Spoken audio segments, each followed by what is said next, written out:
It may sometimes seem like it doesn't matter whether or not we are Orthodox Christians.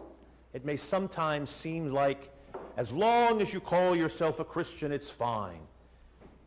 But today's epistle reading gives us an opportunity to reflect on why it's important for us to adhere to the Orthodox faith. Today's epistle reading is from the letter to the Galatians. And Paul's letter to the Galatians is a very angry letter. It's a letter in which he's worried that the Galatians are losing their faith. They're losing what they earned in baptism and the gift of the Spirit that was given to them. But what are they doing? They became Christians from being Gentiles. They were pagans who worshiped Zeus and Athena and Apollo, and they became Christians. They listened to Paul, who was apostle to the Gentiles. And then something happened. We're not exactly sure whether it was people from outside who came into their community or people from within their community, but they said to them, it's great that you got baptized, it's great that you have faith, but now you need to become Jews. Now you need to follow the law of Moses. And this was Paul's dilemma. And of course he said, no, they don't. And the whole church agreed. You don't have to become Jews to be Christians. You don't have to follow the law of Moses. And so St. Paul comes up with this slogan that he repeats repeatedly in the letter to the Galatians and in the letter to the Romans. We are saved by faith and not by works of the law.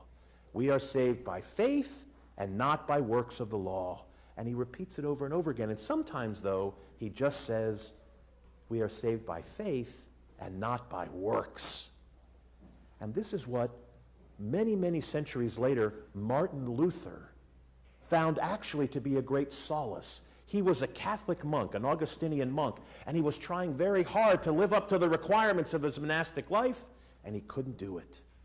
And then he read St. Paul and he said, oh, I don't have to do the works of my Christian life. I just have to have faith. I don't have to do all the prayers that I keep forgetting or missing or can't do all the time. I just have to have faith.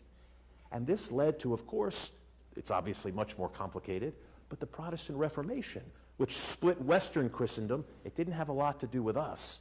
But it's based on this idea that our faith is a series of propositions that we adhere to, but that our works, our actions, the things we do, don't matter as much, right? Because we can't do anything. We can't save ourselves. We're not supposed to do anything. So the sacraments are less important. The various things we do in our church life are less important. We have to have certain ideas, and we think them according to this Western idea, but the various things that are in the Orthodox Church are not as important. The various elements of our life where we involve our whole body in our faith are not as important. And this creates a huge dilemma, right? And so once you agree with this idea that you don't do works, you just have faith, you just have this idea, you believe something, what do you do then?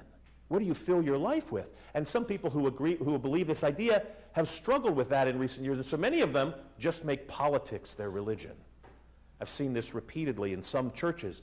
Their religion is politics, and some of them are indistinguishable from the Republican Party, and others of them are indistinguishable from the Democratic Party. But what they've done is they've brought Christ down. Christ came not to save us from politics or political problems. In fact, people tried to make him do that. They said, aren't you here to drive the Romans out now? And he didn't, but that wasn't his mission. The Romans to him were just a symptom of a much greater problem. And if he had taken up arms and driven the Romans out, that would have been great for a while. But that wasn't his point. He wasn't fighting the Romans. They're just a symptom of the fallen world. And the political problems that we deal with all the time are symptoms of our fallen world. And sometimes one party is in keeping with the Orthodox faith, and sometimes another is. But neither of them always. And if we reduce our faith to politics, we've reduced our faith to something earthly and something about earthly power. But we're here to do something far more than that. We're here to bring God's presence into the world. Something far more powerful, something far more important than politics. Of course it's important to get politics right, but we don't reduce our faith to just that. We're here to worship the one true God and to live according to his faith. And that will have political ramifications. That will have social ramifications. It certainly did for Christ, right? It led him to be crucified.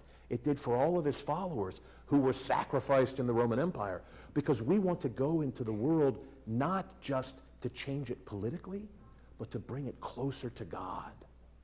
That's our faith. And so we do all the work.